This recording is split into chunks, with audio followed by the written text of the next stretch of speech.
नमस्कार मित्रांनो. शिक्षक अभियोग्यता आणि बुद्धिमत्ता चाचणीमध्ये आपल्याला सरळ व्याज या टॉपिकवर प्रश्न विचारले जाऊ शकतात आणि त्यासाठी मी तुम्हाला याआधी झालेले जे प्रश्न आहेत ते मी घेऊन आलेलो आहे.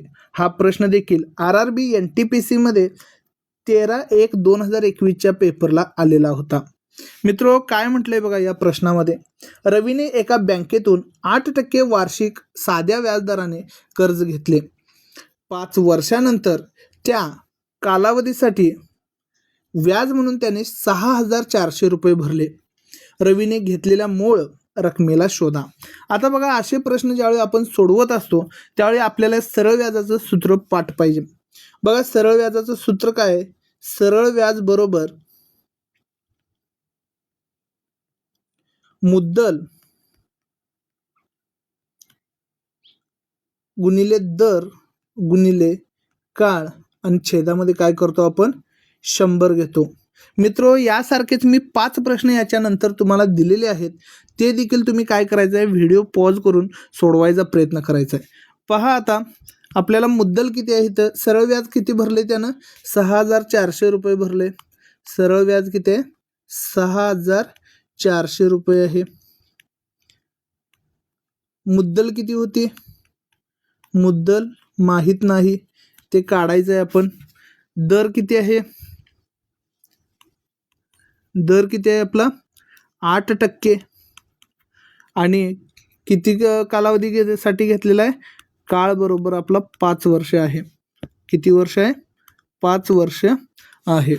तर मित्रो, आता इथंपर्यंत आपलं तर कळालेलं आहे आपल्याला. आता बघा काय करायचं आहे, त्या सूत्रांच्या जागेवर आपण आकडे टाकून घ्यायचे आहेत. सरळ व्याज बरोबर किती असणार आहे आपलं? 6,400. मुद्दलच्या जागी काहीच नाही आपल्याला माहीत म्हणून मुद्दल आहे असं लिहून घेतलं. दर माहीत आहे म्हणून 8 घेतलं आणि काळ किती आहे आपला? 5 वर्षाचा. आणि ह्या दराच्या पुढे टक्केचे चिन्ह होतं आणि त्या टक्क्याबद्दल आपण काय घेतो? छेदामध्ये 100 घेत असतो. आता बघा काय झालं, मुद्दल आहे असंच राहणार. ह्या साईडला 6,400 आहे असं राहणार. आता 8×5 = 40 आणि छेदामध्ये काय होणार? 100. पुढच्या पायरीला बघा, आता 6,400 गुणिले 100. कारण इकडे जर छेदात असतं ते बरोबर चिन्हाच्या इकडे येते, ते काय होते त्यावेळी अंशामध्ये जातं आणि ते भागाकारात असेल तर त्याचं गुणाकारात होतं. हे आपण शिकलेलं आहे. गुणाकार व्यस्त, बेरीज व्यस्त, इयत्ता 6वीला हा टॉपिक आहे. तर काय झालेलं आहे, त्यानंतर मुद्दल गुणिले 40 होतं, त्यातलं 40 तिकडं गुणाकारात आहे म्हणून इकडे छेदामध्ये येणार आणि इकडं बाकी काय राहिलं? मुद्दल एवढंच बाकी राहिलं. आता बघा, ह्या शून्याला यांच्यापैकी एक शून्य काढून टाकायचं आहे, घालवायचं आहे. आता 4ने 64ला भाग जातो. 4×1 = 4 आणि 4×1 = 4. बाकी 2 उरलं. 4×5 = 20, 4×6 = 24 आणि ह्यातल्या किती शून्य उरल्या? 2. म्हणजेच काय राहिलं आता आपलं? 1600 गुणिले 10. म्हणजेच आपलं मुद्दल किती असणार आहे? मुद्दल बरोबर आपलं 1600 गुणिले 10 केल्यानंतर 16,000 होत असतं. 16,000 काय असणार आहे? रुपये मुद्दल असणार आहे. म्हणून आपलं ऑप्शन काय येणार? बी हे बरोबर येणार आहे. ऑप्शन बी हे काय असणार आहे? आपलं बरोबर उत्तर असणार आहे. चला, इथपर्यंत तुम्हाला समजलेलं आहे. असेच प्रश्न आता मी तुम्हाला 5 दिलेले आहेत आणि ते तुम्ही देखील सोडवायचं आहे. मी तुम्हाला सोडवून दाखवतो. व्हिडिओ पॉज करायचा, लिहून घ्यायचं गणित आणि सोडवायचं आहे. बघा काय म्हटलेलं आहे प्रश्न. सोनालीने एका बँकेतून वार्षिक 10% साध्या व्याजदराने कर्ज घेतले. 3 वर्षांनी तिने 6,000 रुपये व्याज भरले. तिने घेतलेली मूळ रक्कम किती? आता इथं देखील आपण काय काढायचं आहे? मुद्दल काढायचं आहे. बघा, आता मी सूत्र डायरेक्ट लिहितो. आता आपण ज्यावेळी परीक्षेत सोडवत असतो त्यावेळी सूत्र वगैरे लिहित बसायची गरज नाही. म्हणून एवढं प्रॅक्टिस करा की आपल्याला सूत्र लगेच आठवेल आणि डायरेक्टच आपण त्याच्या जागी आकडे टाकायचे आहेत. आता तिनं काय केलेलं आहे? 6,000 रुपये व्याज भरलेलं आहे. म्हणजे सरळ व्याजाचं सूत्र आपल्याला माहीत आहे. सरळ व्याज बरोबर मुद्दल गुणिले दर गुणिले काळ आणि छेदात 100. आता बघा, सरळ व्याज किती आहे मग? 6,000 आहे. मुद्दल माहीत नाही. दर 10% आहे. 10% आहे. त्यानंतर काळ किती वर्ष आहे? 3 वर्ष आहे. आणि आता ह्या 10% बद्दल आपण काय घेत असतो? ह्या टक्केच्या चिन्हाबद्दल छेदामध्ये 100 घेत असतो. किती? 100 घेत असतो. आता बघा पुन्हा काय केलं इथं? मुद्दल गुणिले काय राहिलं? 30. मुद्दल गुणिले 10×30 छेदामध्ये 100. इकडं 6,000 आहे असं. आता काय होणार? इथं 100 इकडे येणार आणि ते 30 आहे ते अंशामध्ये असल्यामुळे इकडे छेदामध्ये घ्यायचं आहे. कारण गुणाकार व्यस्त बेरीज आपण भागाकार व्यस्त गुणाकार व्यस्त. शून्याला शून्य गेले. 3 एक्के 3. 3 दुनी 6 म्हणजे किती उरलं आपलं? 2,000 गुणिले 10 उरलं. म्हणजे ह्या 3 शून्य मी काय केलं? इथं घेतलं. मुद्दल बरोबर मग किती येणार आपलं? मुद्दल बरोबर 2,000 गुणिले 10 किती होणार? 20,000 होणार. आणि म्हणून आपलं उत्तर किती येणार? ऑप्शन बी पुन्हा 20च येणार. 20,000 येणार. ऑप्शन बी हे काय असणार आहे? आपलं बरोबर उत्तर असणार आहे. ऑप्शन बी हे बरोबर उत्तर असणार आहे. मित्रो, असेच व्हिडिओ मी तुमच्यासाठी घेऊन येत असतो. म्हणून तुम्ही आमच्या चॅनलला काय करायचं आहे? सबस्क्राईब करायचं आहे, जेणेकरून तुम्हाला लगेचच अपडेट येतील. आणि बेल आयकॉनला देखील क्लिक करायचं आहे. बघा आता काय म्हटलेलं आहे ह्या प्रश्नामध्ये? एका व्यक्तीने 12,000 रुपयांची काय घेतलेलं आहे? कर्ज घेतले आहे. 4 वर्षांनी 3,840 सरळ व्याज भरले. साधे व्याज भरले. सरळ व्याज काय केलं आहे? भरलेलं आहे. तर व्याज दर किती टक्के होता? आता इथं आपल्याला व्याज दर काढायचा आहे. मग सूत्र आहे तसंच काय? त्याच्यामध्ये काय घेतलं आपण? आता व्याज दर काढायचा आहे. सरळ व्याज किती भरलेलं आहे त्यानं? 3,840 रुपये भरले. परत मुद्दल आता आपल्याला माहीत आहे. मुद्दल किती आहे? 12,000. दर किती आहे? 4. आणि व्याजदर आपल्याला माहीत नाही. त्यामुळं काळ माहीत आहे, व्याजदर आपल्याला माहीत नाही. म्हणजे दर काढायचा आणि हे काळ किती आहे? 4 वर्ष आहे. बरोबर. आता काय केलं? ह्या शून्यांना हे 2 शून्य घालवलं. आता बघा काय झालं? 120 गुणिले 4 बार चौक किती? 36. आणि हा वरचा राहिलेला शून्य घेतला गुणिले दर राहिलं. इकडं 3,840 आहे तसं. आता इकडं 3,840 छेद 360. कारण तिकडं गुणाकारात आहे ते इकडं काय होतंय? भागाकारात होत असतंय. आणि गुणिले हा दर आहे. दर आपल्याला काढायचा आहे. आता बघा काय काय राहिलं? शून्याला शून्य गेले. आता ह्याच्या एकक स्थानी 2 म्हणजे समसंख्या दिसते. म्हणजे 2 न भाग जातं. 4 न जातंय काय बघा? 4 न जातंय. 4ची कसोटी आपल्याला माहित आहे. ज्या संख्या एकक आणि दशक स्थानच्या अंकांना जर 4 ने भाग जात असेल तर त्या पूर्ण संख्येला 4 ने भाग जातो. यासाठी कसोट्या देखील महत्त्वाचं आहे. आता मग 4 9 36. आणि इथं किती येणार मग?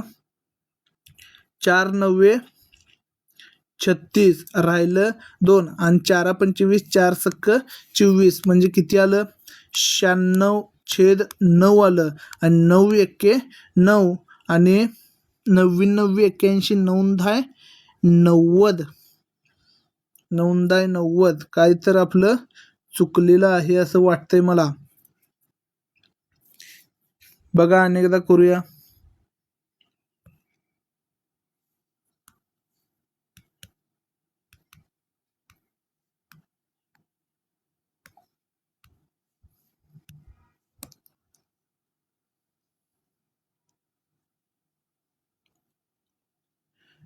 सॉरी, इथं माझं चुकलेलं आहे बघा. 12×36 म्हटलो.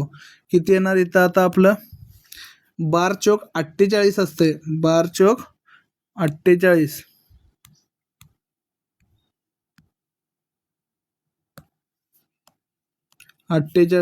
आणि इथं छेदामधलं तर गेलंयच.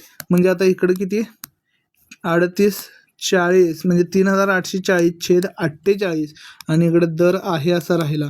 आता ह्या काय होतंय, ह्या दोन्हीला 4 भाग जाऊ शकतंय बघा. 4 एके 4, 4 दुनी 8, काय 4 9 36, राहिले 2, 4 सक्क 24, शून्यशी 0, 12 एके 12 आणि 12 आठी 96 आणि काय झालेलं आहे 0 राहिला, 0 राहिला. कसा राहिला मला माहित नाही, मात्र आपलं उत्तर किती येणार आहे, सॉरी इथं एक 0 असणार, इथं एक 0, ह्या शून्याला हे 0 गेलं म्हणजे किती आपलं उत्तर दर बरोबर किती असणार आहे 8% असणार आहे. दर बरोबर किती 8% येणार आहे. आणि हे आपलं ऑप्शन बी काय असणार आहे इथं बरोबर असणार आहे. ऑप्शन बी हे काय असणार आहे आपलं बरोबर उत्तर असणार आहे. चला जाऊयात पुढच्या प्रश्नाकडे. काय म्हटलंय बघा ह्या प्रश्नामध्ये, 9,000 या मूळ रकमेवर 5 वर्षासाठी 6% व्याजदराने वार्षिक दराने किती साधे व्याज बसेल, म्हणजे सरळ व्याज किती बसेल असं म्हटलेलं आहे. सरळ व्याज किती बसेल. आता बघा किती रक्कम आहे 9,000 आहे. आता साधं व्याज म्हणजे सरळ व्याज काढायचं आहे, सरळ व्याज बरोबर. आता मुद्दल किती आहे आपली 9,000 रुपये आहे. किती वर्षा किती टक्के आहे 6% आहे. किती वर्षासाठी आहे 5 वर्षासाठी आहे आणि छेदामध्ये आपलं 100. आता बघा शून्याला 0 शून्याला 0 गेले, 2 शून्य गेलेले आहेत. आता काय करणार 6 पंचा 30 आणि इकडं काय राहिलं 90 आणि छेदात काही राहिलेलं नाही. त्या म्हणजे एक असतंच नेहमी. 9 त्रिक 9 दोन्ही 18, 9 त्रिक 27 आणि ह्या किती शून्य आहेत इथं 2 शून्य आहेत म्हणून या 2 शून्य घेतलो. म्हणजे आपलं सरळ व्याज किती होणार आहे, सरळ व्याज बरोबर 2700 रुपये होणार आहे. आणि आपलं ऑप्शन ए काय असणार आहे बरोबर उत्तर असणार आहे. ऑप्शन ए हे बरोबर उत्तर असणार आहे. ऑप्शन ए हे बरोबर उत्तर असणार आहे. चला आता प्रश्न बघा हा, राहुलने 8,000 रुपये घेतले आणि 2 वर्षांनी 1280 रुपये व्याज दिले, तर त्याला कोणत्या दराने व्याज आकारले गेले. पुन्हा हेच गणित आहे सरळ व्याजाचं. आता किती रुपये मुद्दल आहे 8,000 रुपये, सरळ व्याज त्याला बसलेलं आहे किती रुपये 1280 रुपये. किती वर्षांनी त्याला हे केलेलं आहे, दर आपल्याला माहीत नाही, तर 2 वर्षांनी तो काय केलेला आहे 1280 दिलेला आहे आणि छेदामध्ये काय झालेलं आहे 100 आलेला आहे. आता शून्याला 0 2 गेले आणि 8 दुनी 16 आणि वरचा एक 0 काय झालेला आहे इथं आलेला आहे. आता गुणिले दर राहिलं इकडं 1280. आता तो 160 आहे, तो इकडं काय होणार छेदामध्ये येणार, कारण तिकडं कशात आहे गुणाकारात आहे. आता मग शून्याला 0 गेले. आता काय होतंय 16च्या पाड्यात 128 येऊ शकते काय, 16च्या पाड्यात आपण डायरेक्ट 4 भाग देऊया. 4 चोक 16, 4 त्रिकम 12, 4 दुनी 8, 4 एक्के 4, 4 आठम 32. म्हणजे आपलं उत्तर किती येणार आहे 8% येणार आहे. किती येणार आहे 8% हे उत्तर येणार आहे. म्हणून आपलं ऑप्शन काय असणार आहे ए हे उत्तर ऑप्शन ए हे उत्तर काय असणार आहे बरोबर असणार आहे. बघा काय म्हटलेलं आहे पुढचा प्रश्न, 5,000ची मूळ रक्कम 3 वर्षात 1200 इतके साधे व्याज देते, तर व्याज दर काय होता. आता सरळ व्याज किती दिलेलं आहे 1200 रुपये दिलेलं आहे. सरळ व्याज 1200 रुपये. किती मूळ रक्कम आहे 5,000 आहे, किती वर्ष 3 वर्ष आणि 1200 रुपये इतके सरळ व्याज आहे. मग सरळ व्याजाच्या ठिकाणी 1200 लिहायचं. मुद्दल आपल्याला माहीत आहे 5,000, किती वर्ष 3 वर्ष आणि व्याज दर म्हणजे दर आपल्याला काढायचा आहे. छेदामध्ये काय घेणार 100. आता बघा ह्या 2 शून्यांना हे 2 शून्य गेलं, 5 त्रिक 15 आणि इथला एक उरलेला 0 इथं लिहून घेतलं, गुणिले काय राहिलं दर राहिलं इकडं 1200. आता तिकडं गुणाकारात आहे ते इकडं काय होणार छेदस्थानात येणार. आणि इकडं दर राहिला. शून्याला शून्य गेलं, 3 भाग जाऊ शकतं ह्याला. 3 पाची 15, 3 चोक 12, 0 0, 5 एके 5, 85 40. म्हणजे आपलं दर किती असणार आहे? पुन्हा 8% असणार आहे. आपलं दर किती असणार आहे? 8% असणार आहे. ऑप्शन बी बरोबर असणार आहे. पुढच्या प्रश्नाकडे वळूयात आपण. इथं आपला प्रश्न, आपल्याजवळचे प्रश्न संपलेले आहेत. हा व्हिडिओ तुम्हाला जर आवडला असेल तर लाईक करायला विसरू नका आणि काय करा? चॅनलला सबस्क्राईब करा. Thank you.